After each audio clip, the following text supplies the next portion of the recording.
I'm Nikra Fatima and I'm again back with my new video. तो जैसे कि हम अभी डील कर रहे हैं ICSE बोर्ड क्लास 10 की होम से, सो आज हम पढ़ेंगे हॉन्टेड हाउस जिसे लिखा है H.W. लॉन्गफेलो ने। ये काफी अच्छी पोयम है जिसमें हम डील करते हैं, इसमें देखते हैं कि मतलब जो मेमोरीज होती है हमारे एंसेस्टर्स की, हमारे क्लोज वंस की, वो हमें कैसी फील होती है, हर जगह कैसे याद आती है, उनका जो एक कमी होती है वो किस तरीके से हमें हमारे एक एक स्टेप्स पे, हर एक पल पे, हमारे घर में, हमारी लाइफ में कैसे याद आती है, उनकी इम्पोर्टेंस कितनी ज़्यादा होती है। जो हमारे राइटर है वो हमें ये बताना चाहते हैं कि जो हमारा लव है, जो हमारे ग्रैंड पेरेंट्स हैं या पेरेंट्स या जो भी हमारे क्लोज वंस हैं, वो भले ही हमारी लाइफ में ना रहे, बट उनका जो प्रेजेंस रहता है, जो उनका लव रहता है, जो उनकी मेमोरीज रहती है, जो उनकी ब्लेसिंग्स रहती है, वो हमारी लाइफ में हमेशा रहती है। सो चलिए आइए हम स्टार्ट करते हैं लाइन वाइज एक्सप्लेनेशन इस पोम का। So let's start. All houses wherein men have lived and died are haunted house. Through the open doors, the harmless phantoms on the arid glide with feet that makes no sound upon the floors. So यहाँ पे हमारे writer कहते हैं कि जब एक घर है जहाँ जिंदा लोग भी रहते हैं और जो मर चुके हैं वो भी रहते हैं, उसे कहते हैं हॉन्टेड हाउस। तो ये जो हॉन्टेड हाउस हमारी पोम का टाइटल है, एक आयरॉनिक है, आयरनी है। आयरनी का मतलब होता है कि लिखा कुछ है बट उसका मतलब कुछ और होता है। तो हॉन्टेड का मतलब हम सब जानते हैं कि कोई डरावनी चीज से, भूत प्रेत, इससे मतलब होता है, बट इसका मतलब ये नहीं है। हॉन्टेड हाउस वो हाउस है जहाँ पे हमारे कुछ अच्छे लोग रहते थे जिनसे हम बहुत ज्यादा अटैच थे, तो उस घर में रहते थे, बट वो अब इस घर में नहीं है।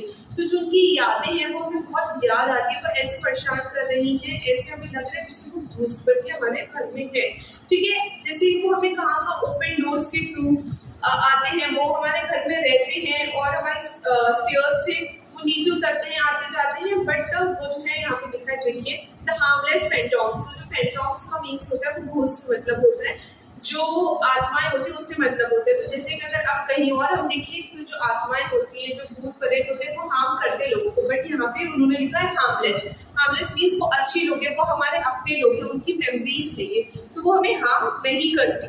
वो कोई भी बगैर कोई साउंड क्रिएट करे वो स्मूथली ऊपर आते हैं, नीचे जाते हैं, ओपन डोर्स के थ्रू, स्टेयर्स के थ्रू। फाइन, तो ये हमारा फर्स्ट पैराग्राफ था। देन आता है, we met them at the doorway, on the stair, along the passage, they come and go. Impalpable impressions on the air, a sense of something moving to and from. So वो कहते हैं कि खुले दरवाजे के उससे आते हैं, स्टेयर से ऊपर नीचे जाते हैं, जो पैसेज है, जो मतलब रास्ता है, उससे आते हैं और जाते हैं, और हमको उनकी जो यहाँ पे लिखा है इम्पैलेबल, हमको वो महसूस होता है, उनका इम्प्रेशन जैसे कि हवाओं में है, वो मतलब हमें लगता है कि वो प्रेजेंस है, हमारे साथ कुछ जी रही है। A sense of something moving to and from, मतलब जो उनका फिजिकल टच है वो हमें ऐसा लगता है कि वो हमारे साथ है। ठीक, सो नेक्स्ट आता है, there are more guests at table then the host invited. ये नेक्स्ट टाइम में वो कहते हैं पोएट हमारे कि हमने जैसे दावत हम देते हैं किसी को, अगर अपने घर में इनविटेशन देते हैं, कोई ओकेजन होते हैं, कुछ भी होते हैं, तो हम इनविटेशन देते हैं तो उससे ज्यादा गेस्ट आए हुए हैं जितने वो इनवाइटेड थे। इसका क्या मतलब है कि फॉर एग्जांपल मैं आप सबको दावत देंगे तो मुझे आइडिया है कि अगर मैंने 50 लोगों को आइडिया दिया है तो 45 से 50 लोग ही आएंगे, बट यहाँ से वो कह रहे हैं कि उससे ज्यादा लोग आए जिसको मैंने इन्वाइट किया। इसका क्या मतलब है? इसका मतलब ये है कि उन्होंने इन्वाइट तो थोड़ों को किया था, बट उससे ज्यादा लोग आए। वो कौन ज्यादा लोग हैं? वो उस हॉन्टेड हाउस के लोग हैं जो वहां पहले रहते थे बट अब वो नहीं है, दे आर नॉट मोर। तो उनकी जो मेमोरीज है वो उनके साथ है, वो ऑलरेडी इन्वाइटेड है, वो बैठा हुआ है, बट उनकी जो मेमोरीज है वो उसके दिमाग में, उसके दिल में, उसके साथ प्रेजेंट है। तो वो वही कह रहा है कि जो पार्टी है वहां पे इन्वाइटेड गेस्ट से ज्यादा लोग आए हुए हैं। ठीक है, the illuminated hall is thronged with quiet, inoffensive ghosts as silent as the picture on the wall. तो आपने देखा होगा जब भी कहीं भूत प्रेत की बात होती है, कोई भी ऐसी बुरी चीजों की बात होती है, तो या कोई मूवीज भी आपने देखा होगा, वो हमेशा अंधेरे में, सुनसान जगह में होती है। बट इसमें क्या लिखा है? द illuminated मीन्स लाइटिंग, अच्छी रोशनी में। और हमारी पहली लाइन जो थी उसमें दावत रखी, तो अब जब दावत वगैरह होती है तो वहाँ पे अच्छी लाइट्स तो होती, तो वो कह रहा है सॉरी, तो वो कह रहा है कि वो लाइटनिंग से भरा जो हॉल है वहां पे लोग प्रेजेंस है। ऐसा लग वो जो क्राउडेड एरिया है जहाँ सब मेहमान आए वो उसके अंदर प्रेजेंट है, बट वो किसी को नुकसान नहीं पहुंचा रही क्योंकि वो हमारी एक अच्छी मेमोरीज है। और वो उन क्राउडेड लोगों के बीच एक ऐसा है जैसे पिक्चर नहीं लगी होती वॉल के ऊपर, एकदम साइलेंस रहती है बट वो सबको देखती रहती है, ऑब्जर्व करती रहती है, जस्ट लाइक दैट। फाइन। फिर नेक्स्ट स्टैंजा है हमारा, the stranger at my fireside cannot see the forms I see, not hear the sounds I hear। तो ये कहता है जो स्ट्रेंजर है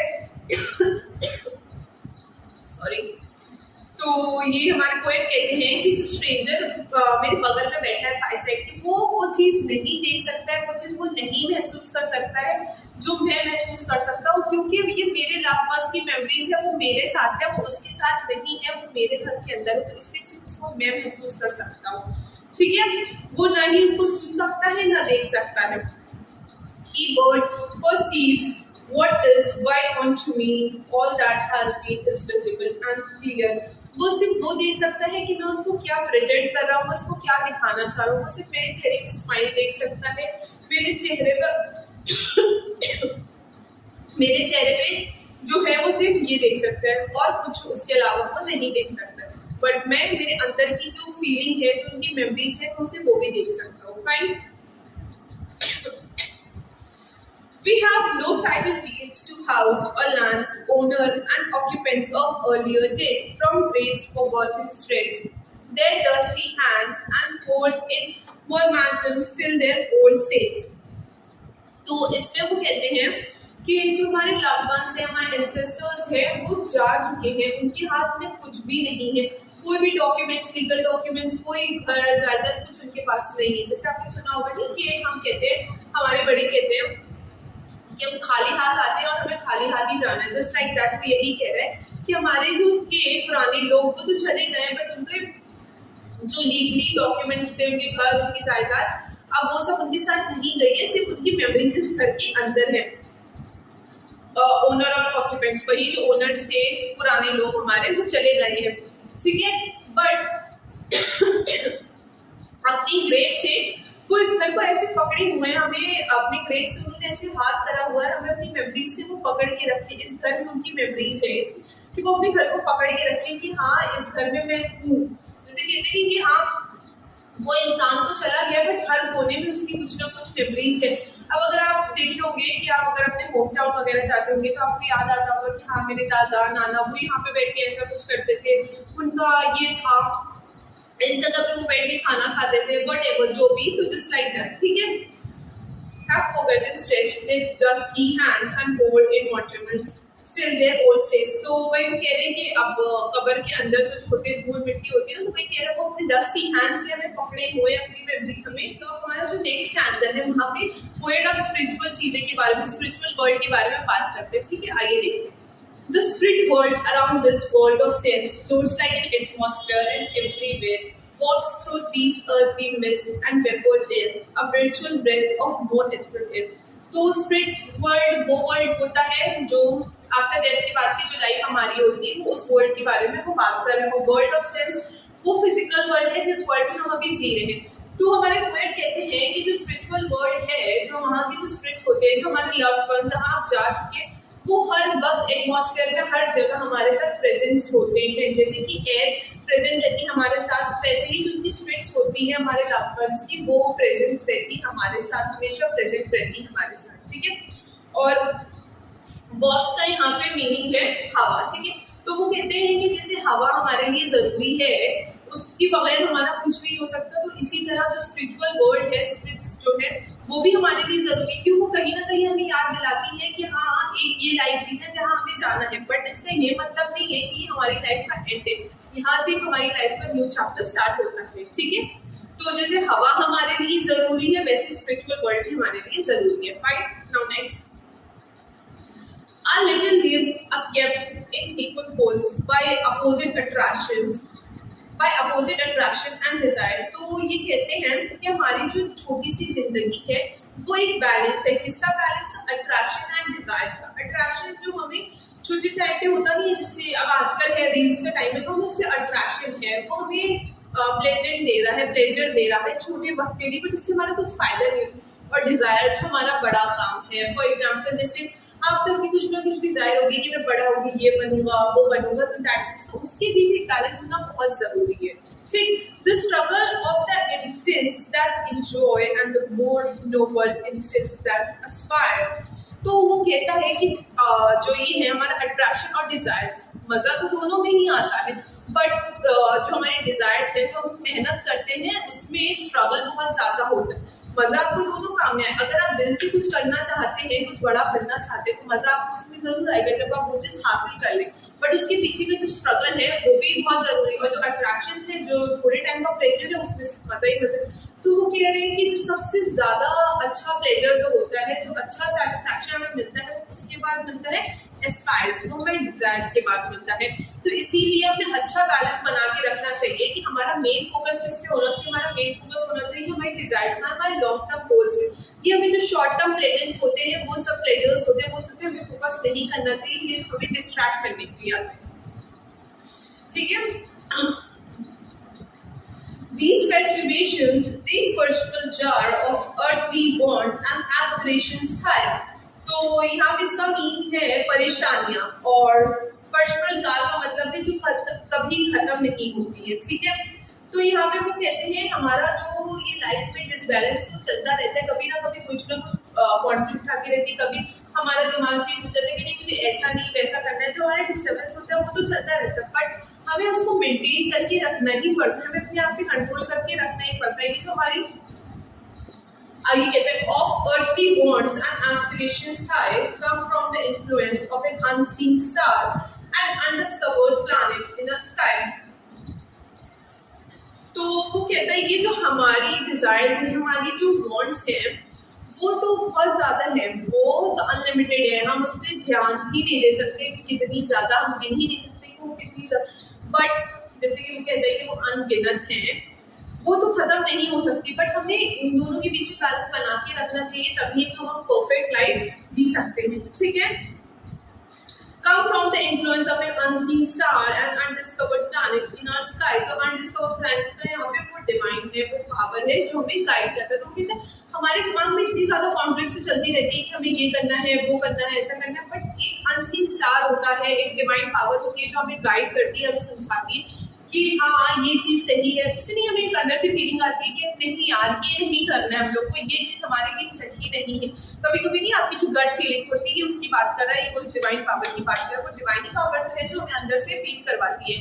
सो ये था हमारा क्लासिकल स्टैंजा है। And as the moon from some dark gate of cloud flows air to sea, a floating bridge of light across whose trembling plans our fancies crowd into the realm of my mystery and night।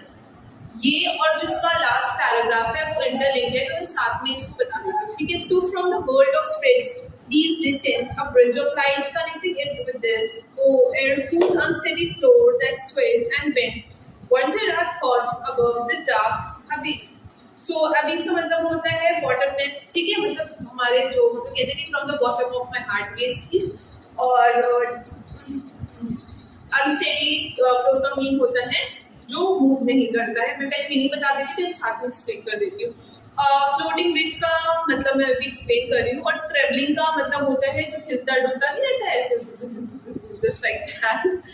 ठीक, तो इसमें हमारा जो writer है, poet जो है हमारा, वो ये कह रहा है कि ऐसा लगता है हमारी स्पिरिचुअल वर्ल्ड और जो हमारा प्रेजेंट वर्ल्ड है उसके बीच एक पाथ क्रिएट हो गया है। यहाँ पे देखिए ना फ्लोटिंग ब्रिज, वो फ्लोटिंग ब्रिज उस ब्रिज को रिफर करता है। जैसे अगर आप कभी सी साइड गए होंगे तो आपने देखा होगा रात के टाइम जब मून की जो लाइट होती है वो जो पड़ती है सी पे, तो एक इसके बीच में पाथ क्रिएट हो जाता है। ऐसा लगता है कि साइड साइड पानी है और बीच में एक पाथ क्रिएट हो गया है जो कि हमें दो जगहों से मिला के दूसरी जगह पहुंचाने में हेल्प कर रहा है। तो उसी की बात कर रहे हैं कि ये जो स्पिरिचुअल वर्ल्ड है और जो हमारे प्रेजेंस वर्ल्ड है उसके बीच एक ऐसी पाथ क्रिएट हो गया है जो हमें याद दिलाता है कि हाँ ये जिंदगी तो है ही, बट इसके बाद का भी मुझे जहाँ पे जाना है। ये हमारे जो लवर्स थे, जो हमारे लड़वान से जो जा चुके हैं, उनकी मेमोरीज हमें याद रहता है कि यार अभी तो ये है बट इसके बाद हमें भी सेम पोजीशन पे होना पड़ेगा, हमें भी सेम जगह पे होना पड़ेगा।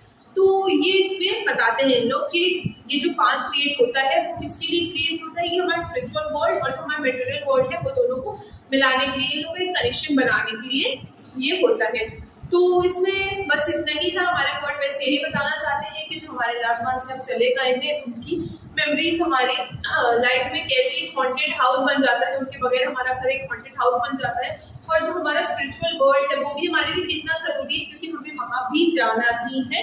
और वहाँ की जो चीजें हैं और यहाँ की जो चीजें हैं वो दोनों के बीच में कनेक्शन कैसे बिल्ड करना चाहिए, ताकि हम लोग दोनों लाइफ को अच्छे से जी सकें और दोनों लाइफ में अच्छा एक बैलेंस मेंटेन कर सकें, ताकि ना हमें यहाँ प्रॉब्लम हो ना हमें आफ्टर लाइफ में जो हमारा वर्ल्ड है, आफ्टर लाइफ का बाद का जो हमारा वर्ल्ड है उसमें भी हमें प्रॉब्लम ना हो। सो आई होप आपको ये पोएम समझ में आ गई होगी। अगर आपको कोई भी प्रॉब्लम हो, कुछ भी डाउट हो, तो प्लीज आप कमेंट करें, मैं सबका आंसर दूंगी। सो आज के लिए इतना ही। Thank you so much, keep watching, bye.